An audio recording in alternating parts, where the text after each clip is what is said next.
Hello everyone. अभी हम लोग एक सिस्टम ऑफ साइमल्टेनियस इक्वेशन को सोल्व करेंगे जैकोबी मेथड का यूज करके। ये आपको system of simultaneous equation given है।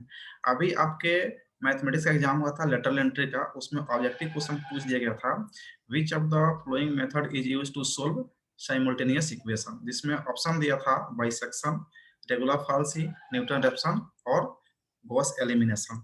तो एलिमिनेशन, जैकोबी और सीडल मेथड यूज करते हैं हम लोग साइमल्टेनियस इक्वेशन को सोल्व करने के लिए, जबकि बाइसेक्शन, रेगुलर फाल्सी और न्यूटन रेफसन यूज करते हैं अलजेब्रिक इक्वेशन को सोल्व करने के लिए। और हम कई बार बता चुके हैं, तो ऑब्जेक्टिव में इसे ध्यान में रखेंगे। हम लोग सोल्व करते हैं इसको जैकोबी मेथड का यूज करके कि इस इक्वेशन को कैसे सोल्व करेंगे। पहला स्टेप हम ये बताए थे कि फर्स्ट स्टेप में आपको ये चेक करना है कि किसी एक इक्वेशन में एक्स का कोफिशिएंट y और z का कोफिशिएंट के सम से बड़ा होगा, किसी एक इक्वेशन में y का कोफिशिएंट z और x का कोफिशिएंट के सम से बड़ा होगा, और किसी एक इक्वेशन में z का कोफिशिएंट x और y का कोफिशिएंट के सम से बड़ा होगा। और जिस इक्वेशन में x का कोफिशिएंट बड़ा होगा वो इक्वेशन x के लिए सोल्व होगा, जिस इक्वेशन में y का कोफिशिएंट बड़ा होगा वो y के लिए सोल्व होगा, और जिस इक्वेशन में z का कोफिशिएंट बड़ा होगा वो z के लिए सोल्व होगा। देखिए पहला इक्वेशन में x का कोफिशिएंट 10 है, जो y और z कोफिशिएंट के सम से बड़ा है। तो पहला इक्वेशन आपको x के लिए सोल्व होगा। तो यहाँ से हम लोग x का वैल्यू निकाल लेते हैं। x इक्वल टू आपका हो जाएगा 1/10 इंटू 3 माइनस प्लस में जाएगा यहाँ पे 5y और प्लस 2z। तो ये हो गया आपका x का वैल्यू। देखिए सेकंड इक्वेशन में आपका जो है ना y का कोफिशिएंट बड़ा है, तो ये y के लिए सोल्व हो जाएगा। y इक्वल टू हो जाएगा वैल्यू आपका 1/10 इंटू -3 नहीं, 3 को इधर लेके आ जाएंगे तो ये +3 हो जाएगा, और प्लस 4x और प्लस 3z। तो ये y के लिए सोल्व हो गया। और थर्ड इक्वेशन में z का कोफिशिएंट ज्यादा है, तो थर्ड इक्वेशन z के लिए सोल्व हो जाएगा। z equal to 1/10 into -3 -x -6y। तो ये 3 इक्वेशन आपको मिल गए, x और y और z का वैल्यू मिल गए। और इन कंप्लीट इक्वेशन को हम मान लेते हैं equation first.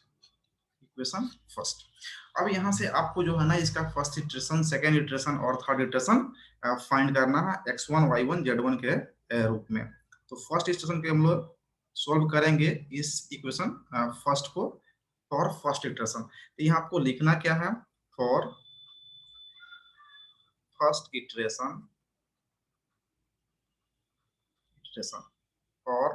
Iteration put x equal to y equal to z equal to 0 in equation first में आपको x y और z तीनों का वैल्यू पुट करना है 0 एंड फाइंड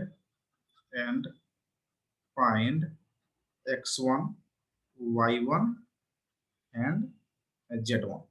तो देखिए फर्स्ट इक्वेशन में आप यहाँ पे x का वैल्यू क्या रख देंगे, आपको x1 फाइंड कर लेना है, और 1/10 हो जाएगा इंटू 3 प्लस 5, y का वैल्यू क्या रखेंगे 0, प्लस z का वैल्यू क्या रख देंगे 0। तो आपका ये वैल्यू निकल के आ जाएगा 3/10 equal to 0.3। Next y1, second equation में y1 का वैल्यू पुट करेंगे तो जाएगा आपका 1/10 इंटू 3 प्लस 4 इंटू एक्स का वैल्यू 0 और प्लस 3 वाई का वैल्यू 0। इसका भी आ जाएगा 3/10 इक्वल टू 0.3। नेक्स्ट z1 का वैल्यू आ जाएगा आपको 1/10 इंटू -3 -0 -6 इंटू 0। तो जाएगा आपका -3/10 इक्वल टू -0.3। तो यहाँ से आपको मिल गया x1 y1 और z1 का वैल्यू। तो आप यहाँ पे लिख लेंगे x1 equal to 0, y1 equal to x1 equal to क्या आया है 0.3, y1 equal to 0.3 and z1 equal to -0.3। यहाँ पे आपको फर्स्ट इटरेशन का वैल्यू फाइंड हो गया। आपको क्या निकालना है, सेकेंड इटरेशन। तो सेकेंड इटरेशन के लिए आपको क्या पुट करना है, for second iteration second iteration में क्या करना है आपको कि ये x1 y1 और z1 का वैल्यू जो निकाले हैं इसको यूज करना है इक्वेशन फर्स्ट में। यहाँ पे लिखेंगे put x1 equal to 0.3, y1 equal to 0.3 and z1 equal to -0.3 in equation first and find x2 y2 and z2। आपको वैल्यू फाइंड करना है, यही काम करेंगे। इक्वेशन फर्स्ट में क्या करेंगे, आपको x इक्वल टू क्या पुट कर देंगे x2, वैल्यू आपका जाएगा 1/10, 3 प्लस 5, y का वैल्यू क्या करना है 0.3 पुट करना है 0.3 प्लस 2, z का वैल्यू क्या है -0.3 और ये आपका कंप्लीट वैल्यू आ जाएगा x2। जब इसको सोल्व करेंगे तो x2 का वैल्यू आ जाएगा आपको 0.39। ठीक उसी प्रकार से आप यहाँ से y2 कैलकुलेट करेंगे 1/10 into 3 plus 4x plus 3z। यहाँ पे आपको वैल्यू को आउटपुट कर देना है, तो 1/10 हो जाएगा प्लस 3 प्लस 4 इंटू 0.3 और z का वैल्यू क्या है -0.3। तो यहाँ पे आप वैल्यू पुट करेंगे तो इसका फाइनल वैल्यू आ जाएगा 0.33 जो वैल्यू आपका हो जाएगा y2 का।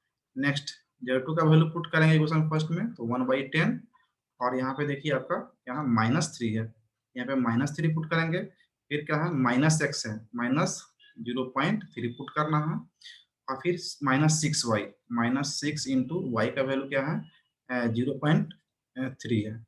इसको जो है ना फाइनली कैलकुलेट करेंगे आपको वैल्यू मिल जाएगा -0.51।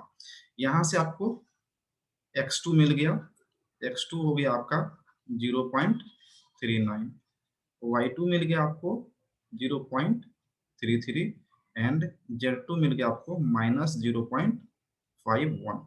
ये आपका सेकेंड इटरेशन मिल गया x2 y2 और z2 का वैल्यू।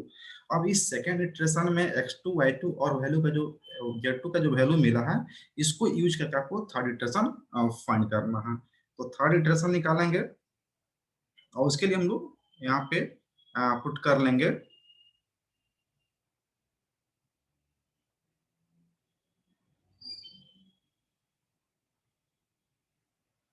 for third iteration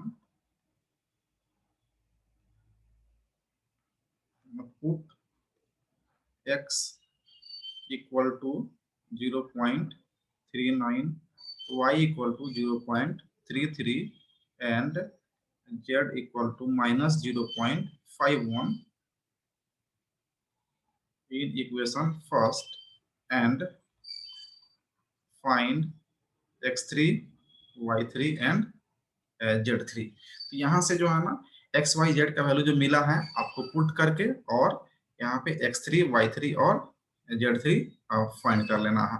तो यहाँ से आपको जो है ना x1 में इक्वेशन फर्स्ट में पुट करना है x3 और वैल्यू क्या हो जाएगा 1/10 और यहाँ पे जाएगा 3 प्लस 5, y का वैल्यू क्या पुट करेंगे आप यहाँ पे 0.33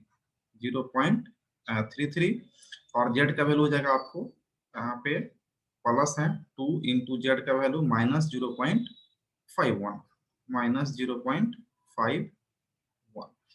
यहाँ से आपको ये वैल्यू मिल गया x3 इक्वल टू, आपको फाइनल वैल्यू जब सोल्व करेंगे तो x3 का वैल्यू मिल जाएगा 0.363। ये आपका हो गया x3 का वैल्यू।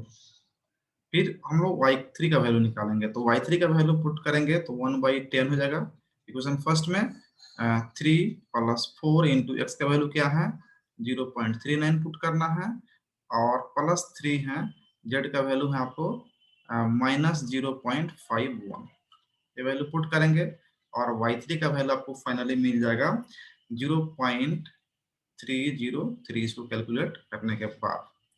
ठीक इसी प्रकार से आपको जो है ना Z3 फाइंड कर लेना है। तो Z3 फाइंड करेंगे तो 1/10 हो जाएगा और यहाँ पे -3 और -x है, तो -x का वैल्यू कितना है 0.39 पुट करना है और -6y है, और 6y का वैल्यू कितना है, y का वैल्यू 0.33 है, 33 पुट कर देना है यहाँ से, जो वैल्यू हम यहाँ से पुट कर रहे हैं। यहाँ पे Z3 का वैल्यू फाइनली आपको मिल जाएगा -0.537, ये आपको मिल गया Z3 का वैल्यू। तो हमारा थर्ड इटरेशन फाइंड कर लिए।